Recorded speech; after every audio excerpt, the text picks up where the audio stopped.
Have you ever wondered how spies get secrets without even asking a question? It's a powerful technique, and I'm going to show you exactly how it works and how you can use it. This isn't about interrogation. It's about a subtle art called elicitation. So what is elicitation? It's a method originally developed for intelligence agencies for gathering information using statements instead of questions. Why is that so powerful? Because when you ask direct questions, people's mental defenses go up. It feels like an interview, but when you make statements, they feel like they're just volunteering information, correcting you, or simply participating in a natural conversation. Let's try a little thought experiment. Imagine you and I walk into a grocery store. Your mission, should you choose to accept it, is to find out how much a store employee makes per hour. The catch? You have 60 seconds and you can't ask any direct questions or be awkward about it. Sounds impossible, right? Well, here's how you could do it using elicitation. You walk up to the employee, let's say she's stocking vegetables, you ask where the baby carrots are. As she's walking you over, you casually say, "Wow, I just read this article that said all Whole Foods employees just got a raise to 26 an hour. That's awesome for you guys." What do you think she's going to do? Most likely, she'll turn and say, "What? No, I wish. I only make 17. And just like that, mission accomplished. You didn't ask, "How much do you make?" Which would have been weird and invasive. You made an incorrect statement, triggering her natural impulse to correct the record. She doesn't feel like she was interrogated. She feels like she was just correcting some bad info you heard. This triggering the need to correct is one of the most fundamental elicitation techniques. It's incredibly effective. Think about it.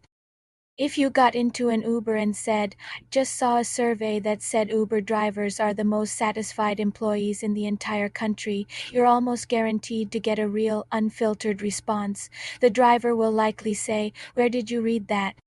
Let me tell you what it's really like. You'll get a fire hose of information.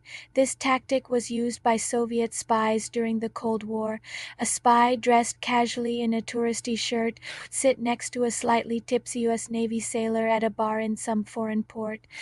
He wouldn't ask about the specs of the sailor's submarine. Instead, he'd say something like, "It's a shame our German submarines are so much faster than yours. Their propellers are 22 feet in diameter, while all of yours are only 18 feet. The sailor, full of pride and a few drinks, would almost certainly jump to correct him. "No, you're wrong. Our propellers are actually," and he'd spill all sorts of classified details just to prove this stranger wrong. The spy never asked a question. He just leveraged the human need to correct misinformation. This isn't just for spies. In the corporate world, it's used for business intelligence. Imagine a competitor is planning a big office move. You could have someone approach an employee from that company at a conference and say, "Hey, I heard your company is making the big move between March and April. That's a tough time of year to do it." The employee might correct them, saying, "No, it's actually in February, but we're not really supposed to talk about it." Now you can layer another technique on top of this, disbelief. After the employee says it's in February, you could reply, "No way, there's no way you're moving in February. The weather is terrible, and the interest rates are too high right now. The CEO would never approve that. What happens now?" The employee feels their information and maybe even their company's decision-making is being challenged. They'll feel compelled to defend it, giving you even more details to prove you wrong. "Well, actually, the CEO thinks it's the perfect time because," and just like that, you've extracted more and more information, all without asking a single direct question. So we have correcting the record, and we have disbelief. A third technique is called bracketing. This is where you offer a range. Instead of asking someone's age, you could say, "You look like you are somewhere between 30 and 40. They'll often give you a more specific number, or with the office move, saying between March and April is a form of bracketing. But elicitation isn't just about being sneaky, it's about creating better, more open conversations. Instead of asking pointed questions, you can use simple statements to encourage people to share more. For example, let's say you meet up with a friend and you suspect they just got back from a trip. Instead of asking, "Did you just go on vacation?" you could say, "Wow, you look really relaxed, like you just got back from a vacation." It's a statement, an observation. They might say, "No, actually, I've just been super busy with this new project at work." Now you've learned something you wouldn't have with a simple yes or no question. From there, you can continue with more statements. A new project. "I bet that was really interesting," or "I can imagine that must have been challenging." These open-ended statements invite them to share their experience. You're not interrogating them. You're showing empathy and interest, which makes them want to tell you more. A great way to start practicing this is by using the words "so" or "I bet." For instance, you can recap what someone said. "So you've been working on this for 3 years now." This shows you're listening and prompts them to elaborate or confirm. Or you can use "I bet."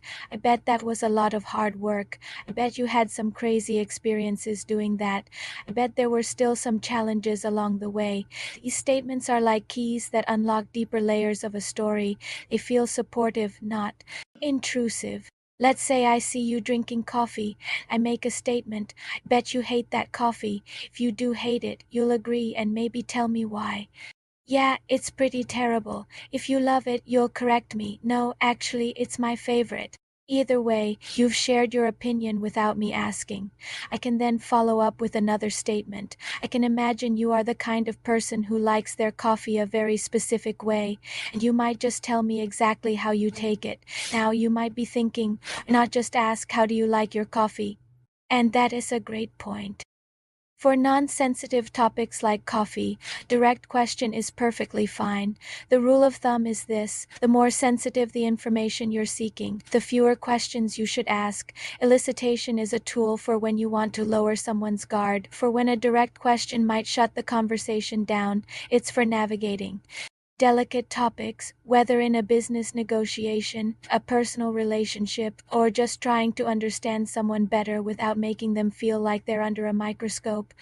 So here's your challenge. For the next week, try to have one conversation each day where you consciously use statements instead of questions to learn something new. Start simple. Use phrases like "I bet," or "that must have been," or "so you're saying that." See how the dynamic of the conversation changes. You'll be amazed at how much more people are willing to share when they do and feel like they are being questioned. You'll become a better listener and a more effective communicator. It's a subtle shift, but it's a communication superpower.